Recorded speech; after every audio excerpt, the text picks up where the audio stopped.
હાસોટ તાલુકાના ઈવાલ ગામના કાવડ યાત્રીઓ કાશી વિશ્વનાથ અને પલ્લી વૈજનાથ જ્યોતિર્લિંગના 1700 કિમીની કાવડ યાત્રાએ જવા રવાના। જીવના શિવ સાથે મિલન કરાવતા પવિત્ર શ્રાવણ માસનો પ્રારંભ થવા જઈ રહ્યો છે, ત્યારે ભોળા શંભુને રીઝવવા ભક્તો આતુર બને છે।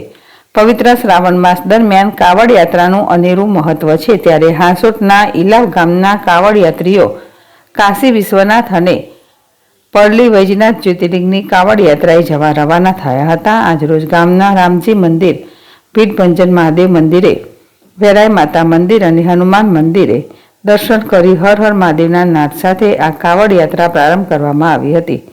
ગ્રામજનો દ્વારા કાવડ યાત્રીઓનો હાર પહેરાવી સન્માન કરવામાં આવ્યું હતું અને તેઓની યાત્રા શુભ રહે એવી પ્રાર્થના કરવામાં આવી હતી।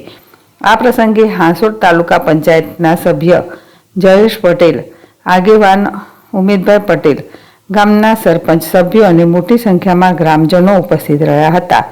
ઈલાવ ગામના 15 કાવડ યાત્રીઓ 1700 કિલોમીટરનું અંતર પગપાળા કાપી 28 દિવસે બંને જ્યોતિર્લિંગની કાવડ યાત્રા પૂર્ણ કરશે અને દેવાધિદેવ મહાદેવને જળ અર્પણ કરી પરત ઈલાવ આવવા રવાના થશે। કાવડ યાત્રીઓ દ્વારા રોજનું 50 કિલોમીટરનું અંતર પગપાળા કાપવામાં આવી રહ્યું છે। યાકુબ પટેલ, ZSTV, ભરૂચ।